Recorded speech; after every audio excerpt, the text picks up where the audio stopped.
रहस्यमय तीरंदाज के घातक तीर निर्वाण पथ की सबसे बड़ी बाधा बने हुए थे। नील जैसे ही उसे कुचलने के लिए उड़ा, उसी पल तीरंदाज की प्रत्यंचा तन गई और एक जहरीला तीर नाग की तरह फुफकारता हुआ उसकी ओर बढ़ा। नील ने समय रहते झुककर खुद को संभाला, पर तीर उसके कान के बिल्कुल पास से गुजर गया। ब्रह्मांड मंडल का शरीर होने के बावजूद नील के गाल में तेज जलन होने लगी। तभी सुलोचना की नाराज आवाज गूंजी, ध्यान से। शरीर भले ही नील चला रहा था, मगर दर्द वो भी महसूस कर सकती थी। नील हल्का हंसा, क्या करूं, तुम्हारा चेहरा बहुत नाजुक है। अब वो तीरंदाज के बिल्कुल करीब था। नीले तीरों की झड़ी उसके सामने बरस रही थी, मगर नील उन्हें चीरते हुए इस तरह आगे बढ़ रहा था मानो हवा को काट रहा हो। वहीं तीरंदाज, जो एक कठपुतली होते हुए भी अजीब बुद्धि रखता था, नील की अविश्वसनीय गति देखकर घबराया और तुरंत पीछे हट गया। उसी क्षण नील को समझ आया कि वो रहस्यमय तीरंदाज ना तो उड़ रहा था और ना ही श्वेत सागर की सतह पर टिकने के लिए कोई आध्यात्मिक शक्ति का प्रयोग कर रहा था। असल में सागर की सफेद लहरों के नीचे पत्थर के ऊंचे ऊंचे स्तंभ छिपे हुए थे। तीरंदाज उन्हीं पर छलांग लगाता हुआ आगे बढ़ रहा था, जो दूर से देखने पर ऐसा लग रहा था मानो वो पानी पर चल रहा हो। पीछे हटते समय भी वो एक स्तंभ से दूसरे पर कूदता जा रहा था, मानो सागर उसे रास्ता दे रहा हो। लेकिन अब जब नील ये रहस्य जान चुका था, तो वो उसे इतनी आसानी से भागने कैसे देता। वैसे भी एक तीरंदाज के लिए दुश्मन का इतना करीब आ जाना सबसे भारी खतरा था, और वो तो पहले ही नील की पहुंच में आ चुका था। ऐसे में अब नील इस मौके को हाथ से जाने नहीं देगा। उसी क्षण अचानक नील ने पैरों में जोर लगाया और उसका शरीर हवा को चीरता हुआ और भी तेजी से आगे बढ़ गया। उसके हाथ में आध्यात्मिक शक्ति घूमी और उसने पल भर में एक पतली चमकदार फलक का रूप ले लिया। ब्रह्मांड मंडल की शक्ति सूर्य और शुक्र मंडल से कहीं अधिक प्रचंड थी, और इस शरीर में सुलोचना की आंतरिक दुनिया के नियम भी बह रहे थे। किंतु ये शरीर अस्थायी था, इसलिए वो सिर्फ एक ही फलक बना सकता था, पर वो एक हमला ही इस लड़ाई को खत्म करने के लिए पर्याप्त था। लेकिन जब तीरंदाज को समझ आया कि नील उसका पीछा छोड़ने वाला नहीं है, तो उसने अपनी गति तेजी से बढ़ाई और फिर अचानक एक ऊंचे पत्थर के स्तंभ पर टिककर रुक गया। और इससे पहले कि नील कुछ समझ पाता, उसने एक पैर से पानी की सतह पर जोरदार ठोकर मार दी। अगले ही क्षण पानी की एक सुनहरी लहर उठी और उसने नील की दृष्टि को बाधित कर दिया। इस मौके का फायदा उठाते हुए उस तीरंदाज ने एक और तीर निकाला और धनुष पर रखकर प्रत्यंचा खींच ली। पूरी प्रक्रिया पलक झपकते ही संपूर्ण हो गई थी। वो वास्तव में बहुत ही कुशल तीरंदाज था और इस समय वो नील पर नजदीक से तीर चलाना चाहता था। वहीं हवा में उड़ता हुआ नील तीरंदाज से केवल 3 गज की दूरी पर था, और जब सुनहरी लहर नीचे गिरी तो उसे सीधे तीरंदाज के तीर का सामना करना पड़ा। अचानक उसकी सुनहरी पुतलियों ने काले तीर को घूर कर देखा और उसकी भौहें सिकुड़ गई। तभी तीरंदाज ने अपना मुंह खोला और मानव जाति की भाषा में कहा, जाओ मरो। जैसे ही उसकी बात समाप्त हुई, उसने धनुष की प्रत्यंचा ढीली कर दी और काली रोशनी फिर से नील के चेहरे की ओर बढ़ने लगी। उस काली रोशनी की सबसे भयानक बात यह थी कि हवा में 3 विस्फोटों के बाद वो 8 गुना तेज हो जाती, जिस वजह से इन दैवीय स्तर के तीरों की शक्ति ब्रह्मांड मंडल के योद्धा को मारने के लिए पर्याप्त थी। लेकिन ये तीर धनुष से अभी निकला था। ऐसे में उसकी गति नील को घायल करने के लिए पर्याप्त नहीं थी। वहीं नील की प्रतिक्रिया भी धीमी नहीं थी। उसने अपना सिर बस थोड़ा झुकाया और काली रोशनी फिर से उसके कान के पास से गुजर गई। उसी समय उसके चेहरे पर एक हल्की मुस्कान दिखाई दी और उसने जवाब देते हुए कहा, मैं इतनी आसानी से नहीं मरूंगा।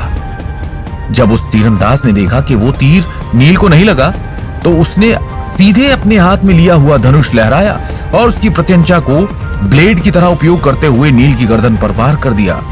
लेकिन तभी नील ने आगे बढ़कर सुलोचना की नाजुक उंगलियों से धनुष की प्रत्यंचा को पकड़ लिया।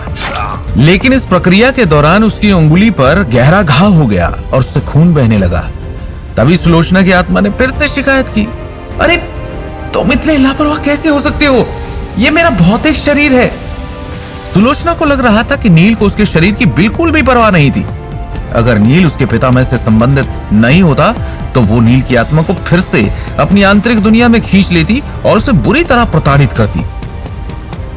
वहीं नील का खुद का शरीर अजय था, इसलिए वो अपने दुश्मन को वश में करने के लिए इस तरह के बर्बर तरीके का उपयोग करने का आदी था। इसके अलावा वो भूल गया था कि भले ही सुलोचना ब्रह्मांड मंडल की योद्धा थी, लेकिन उसका शरीर भी मांस और खून से बना था। हालांकि इस समय उसने सुलोचना की बातों पर कोई ध्यान नहीं दिया। इसके बजाय उसने अचानक बिजली की गति से धनुष की प्रत्यंचा को अपनी तरफ खींचा और तीरंदाज की तरफ छोड़ दिया। इससे पहले कि तीरंदाज कोई प्रतिक्रिया कर पाता, उस धनुष की प्रत्यंचा वापस उछली और उससे एक अजीब सी आवाज निकली, जिससे आसपास के पानी में समुद्र की तरह लहरें उठने लगी। अगले ही पल वो तीरंदाज अपनी जगह पर जम गया और उसकी गर्दन पर एक पतली सी रेखा उभर आई। हालांकि उसकी लाल आंखें अब भी नील को ही घूर रही थी, लेकिन थोड़ी देर बाद उसका सिर धीरे धीरे उसकी गर्दन से नीचे सरक गया। तभी नील का ध्यान तीरंदाज के पास मौजूद धनुष और तीरों की ओर चला गया। आखिरकार वो अर्धदेवीय हथियार और देवीय श्रेणी के तीरों से भरा तरकश था। फिर भला वो उन्हें ऐसे कैसे जाने दे सकता था? इसलिए नील ने धनुष और तीर को लेने की योजना बनाई। लेकिन जैसे ही उसने हाथ आगे बढ़ाया, तभी तीरंदाज का शरीर फिर से हिलने लगा। हालांकि उसका सिर कट चुका था, लेकिन उसकी हरकतें अभी भी बहुत चुस्त थी।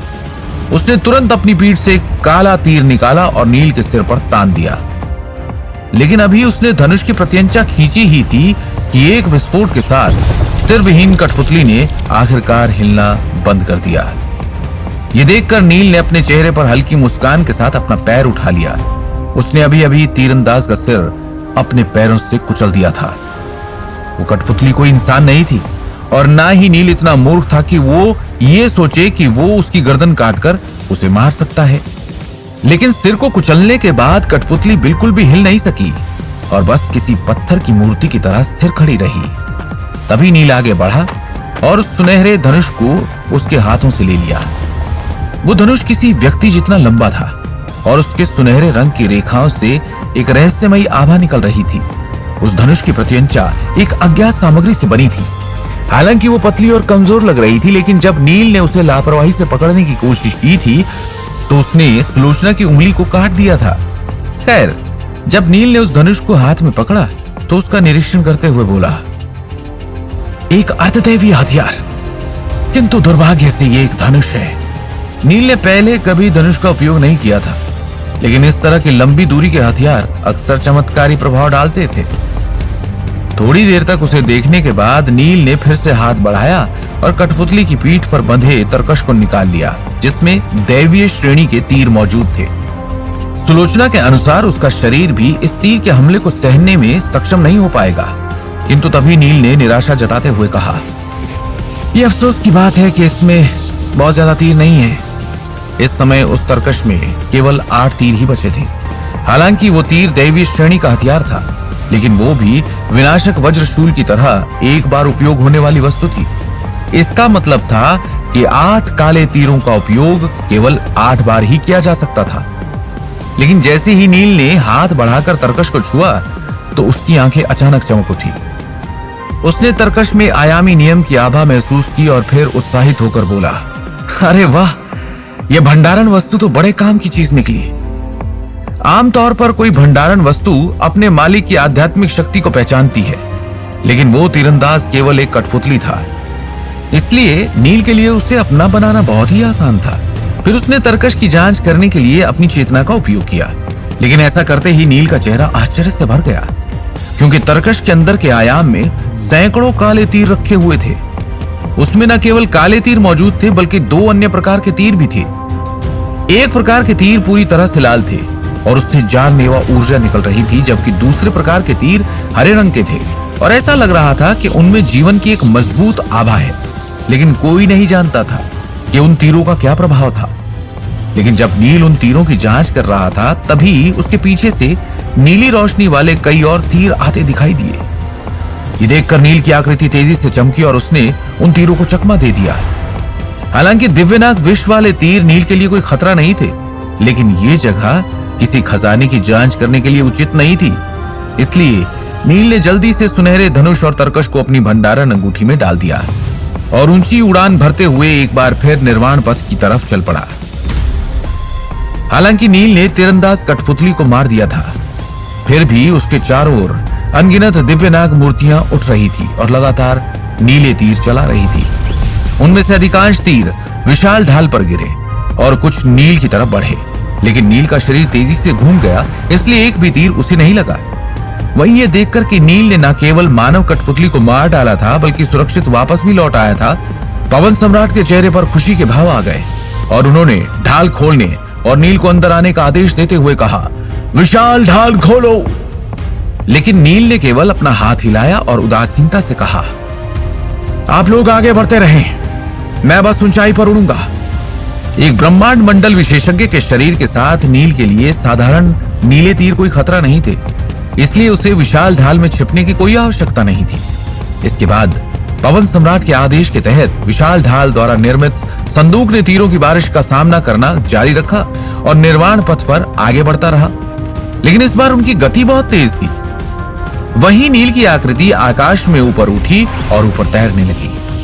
इस ऊंचाई को बनाए रखते हुए वो दिव्यनाग की मूर्तियों से होने वाली तीरों की बारिश से बच सकता था। वहां से नील देख सकता था कि निर्वाण पथ का संकरा रास्ता दूर तक फैला हुआ था, जिसके अंत में एक विशाल छेद था। ये एक बहुत ही अजीब दृश्य था।